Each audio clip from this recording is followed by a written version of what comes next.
श्री भागवत भगवान की है आरती, पापियों को पाप से है तारती। हरे कृष्णा। सभी भक्तों को श्रीमद् भागवतम के सत्र में हार्दिक अभिनंदन और सुस्वागतम। तो आज का हमारा विषय है श्रीमद् भागवतम के पंचम स्कंद का 19वां अध्याय, कैंटो 5 चैप्टर 19। विषय है जम्बूद्वीप का वर्णन। प्रश्न उठ सकता है कि 16 नंबर अध्याय में भी जम्बूद्वीप का वर्णन है और इस 19वां अध्याय में भी जम्बूद्वीप का वर्णन है, ये क्या है? लेकिन यहाँ पे सुखदेव गोस्वामी परीक्षित महाराज को जो कथा सुना रहे हैं कि इस अध्याय में किम पुरुष वर्ष, भारतवर्ष के जसोगान के साथ ही किम पुरुष वर्ष नामक भूखंड में भगवान रामचंद्र की आराधना का वर्णन है। किम पुरुष वर्ष, भारतवर्ष, किम पुरुष वर्ष, भद्राश्व वर्ष, अलग अलग वर्ष है। तो किम पुरुष वर्ष का अर्थ होता है हनुमान का स्थान। मतलब वो बंदर भी नहीं है पूर्ण रूप से और पूर्ण रूप से मनुष्य भी नहीं है, लेकिन मनुष्य जैसा है, इसीलिए कहा जाता है किम पुरुष, नॉट ऑल, किम पुरुष। तो किम पुरुष के निवासी भाग्यशाली क्यों हैं? क्योंकि वे भगवान रामचंद्र की आराधना उनके आज्ञाकारी सेवक हनुमान सहित करते हैं। हनुमान जो भगवान रामचंद्र के परम शुद्ध भक्त है, और इसी भक्ति का जो पथ है ये अकेला नहीं किया जा सकता, भक्ति सत्संग के माध्यम से, साधुओं के संग के माध्यम से किया जाता है। तो इसीलिए यहाँ पर किम पुरुष वर्ष के निवासी भाग्यशाली इसीलिए माना जाता है क्योंकि ये भगवान रामचंद्र के आज्ञाकारी सेवक हनुमान के साथ मिलकर वो लोग भक्ति करते हैं। इसीलिए इस कलयुग में संकीर्तन यज्ञ का प्रवर्तन हुआ। संकीर्तन मतलब सम्यक कीर्तन, साथ में मिलकर भगवान के जसोगान का कीर्तन, दैट इज कॉल्ड संकीर्तन यज्ञ। तो किम पुरुष वर्ष में भगवान रामचंद्र की आराधना इस तरह, इस प्रकार हनुमान के साथ सभी भक्त मिलकर करते हैं। भगवान रामचंद्र एक ऐसे अवतार का उदाहरण प्रस्तुत करते हैं जो अपने भक्तों की रक्षा तथा दुष्टों के वध के उद्देश्य से अवतरित होते हैं। परित्राणाय साधूनाम विनाशाय च दुष्कृताम्। क्योंकि भगवान रामचंद्र परमेश्वर के अवतार के वास्तविक उद्देश्य को प्रस्तुत करते हैं और भक्तजन उनकी प्रेम पूर्वक दिव्य सेवा करने का सुयोग प्राप्त करते हैं। परमेश्वर के वास्तविक अवतार का उद्देश्य, वास्तविक उद्देश्य, इसीलिए मनुष्य को चाहिए कि वो तथाकथित सुख, ऐश्वर्य तथा शिक्षा का परित्याग करके पूर्णतः भगवान के समक्ष आत्मसमर्पण कर दे, क्योंकि ये सब भगवान को प्रसन्न करने के लिए तनिक भी सहायक नहीं होते। भगवान तो केवल समर्पण की क्रिया से प्रसन्न होते। भगवान को क्या चाहिए? कृष्ण को क्या चाहिए? रामचंद्र को क्या चाहिए? हमारे सूक्ष्म स्वतंत्रता जो है इस जगत में भोग करने का, वो भोग को त्याग करके भगवान की सेवा में लगना, यही चाहते हैं, आत्मसमर्पण। मेरे अंदर कितना शिक्षा है, कितना ज्ञान है, भगवान वो नहीं देखता, कितना समर्पण भाव है, भगवान उसको पॉइंट आउट करते हैं और उसी के अनुसार उस भक्त के साथ भगवान आदान प्रदान करते हैं। तो इस प्रकार हम लोग देखते हैं कि जो आत्मसमर्पण किए हैं उसी भक्त को भगवान एक्सेप्ट करता है। बाकी कोई कितना ही ज्ञान में गर्वित क्यों न हो, शिक्षा में, ऐश्वर्य में, भगवान उनको एक्सेप्ट नहीं करता। हम लोग इसका बहुत उदाहरण देखे। विदुर के घर में भगवान केला का छिलका खाया, जबकि दुर्योधन 22 व्यंजन तैयार करके रखे थे ताकि ग्वाला कृष्णा वो ये सब सब्जी देखे नहीं, तो यहाँ के थोड़ा चखे कि राजमहल में किस तरह का प्रसाद होता है। तो अहंकार से, गर्व से, ऐश्वर्य दिखाना चाह रहे थे कृष्ण को, तो कृष्ण उसे एक्सेप्ट नहीं किया, बल्कि विदुर के घर में गया और केला का छिलका खाया। विदुर की पत्नी उसे दी। केला दे रहे थे, मतलब विदुर की पत्नी खो गई थी भगवान के भाव में। केला का जो सांच उसको न देकर केला का छिलका देने लगा, भगवान उसी को प्रेम से खाने लगा। विदुर की पत्नी को पता नहीं चला कि मैं क्या कर रहा हूँ। खैर, तो ये भगवान प्रेम के भिखारी, आत्मसमर्पण के भिखारी है। तो जब देवर्षि नारद मुनि सावर्णी मनु, 14 मनु होते हैं अलग अलग मनु, चाक्षुष मनु, शाम्भु मनु, व्यवस्थित मनु। तो सार्वणी मनु एक मनु है। तो सार्वणी मनु को जब उपदेश दे रहे थे, उपदेश देने के लिए नारद मुनि अवतरित हुए थे, उन्होंने भारतवर्ष के ऐश्वर्य का वर्णन किया था। नारद मुनि ने भारतवर्ष के ऐश्वर्य, opulence of this land of Bharat भूमि डिस्क्राइब, वर्णन किए थे कि भारत भूमि क्या जगह है। तो सार्वणी मनु तथा भारतवर्ष के निवासी पूर्ण पुरुषोत्तम भगवान की भक्ति में संलग्न रहते हैं, जो सृष्टि, पालन और संहार के मूल रूप है, और आत्मज्ञानी जनों के द्वारा सदैव बंदित है। क्योंकि भारतवर्ष में भी अन्य भूखंडों की भांति अनेक नदियां तथा पर्वत है, किंतु भारतवर्ष का विशेष महत्व इसीलिए है क्योंकि यहाँ पर वेद सम्मत वर्णाश्रम धर्म प्रचलित है, जो समाज को 4 वर्णों तथा 4 आश्रमों में वर्गीकृत करता है। श्रील प्रभुपाद जब विदेशों में, फॉरेन कंट्री में गया, तो विदेशों में क्या होता है, उनका जीवन का कोई शास्त्रीय उद्देश्य नहीं, वो सिर्फ कुत्ते बिल्ली की तरह जीवन यापन करते हैं। जबकि भारतवर्ष में, इंडिया में अभी भी ये प्रचलित वानप्रस्थ, संन्यास, गृहस्थ, ब्रह्मचारी आश्रम, ये सब वर्गीकृत है, ब्राह्मण, क्षत्रिय, वैश्य, शूद्र, ये सब है।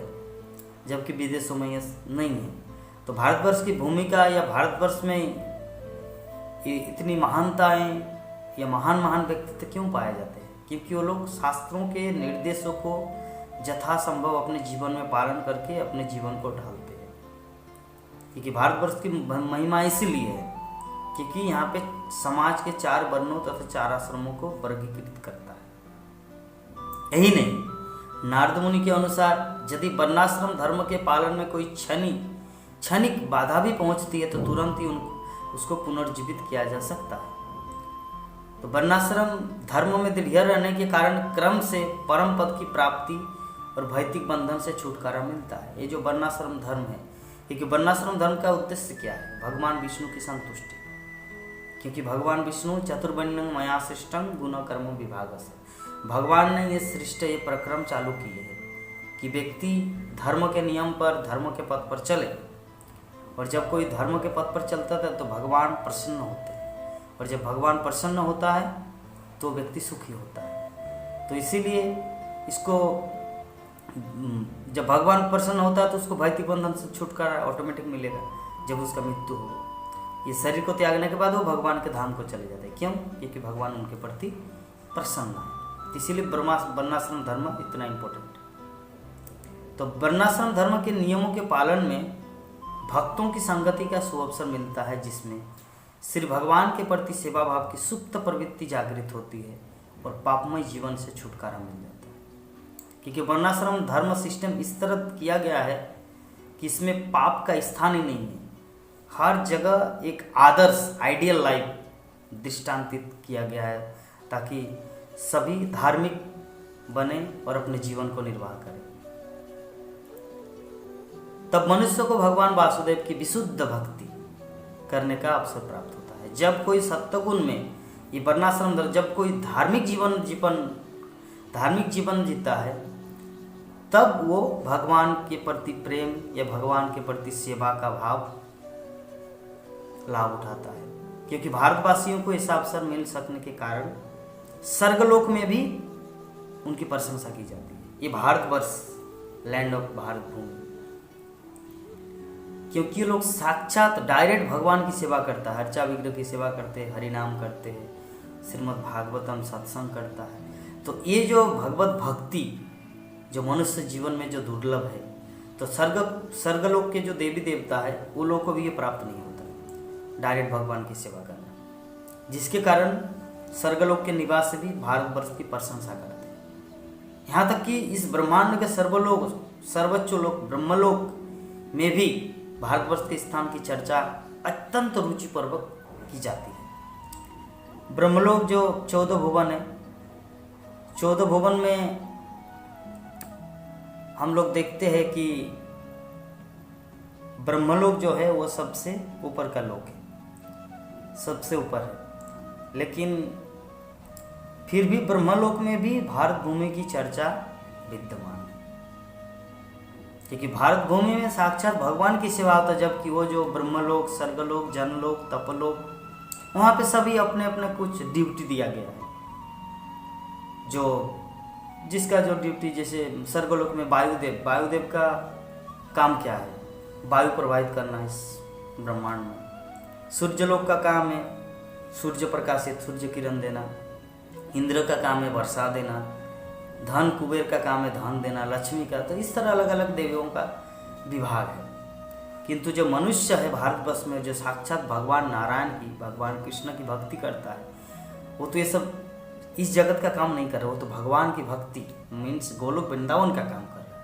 तो इसीलिए स्वर्गलोक के देवी देवता भी, ब्रह्मलोक के ब्रह्मा भी भारतवर्ष की भूमिका या भारतवर्ष के लोगों को प्रणाम करते हैं, क्योंकि यहाँ पे साक्षात भगवान की भक्ति होती है।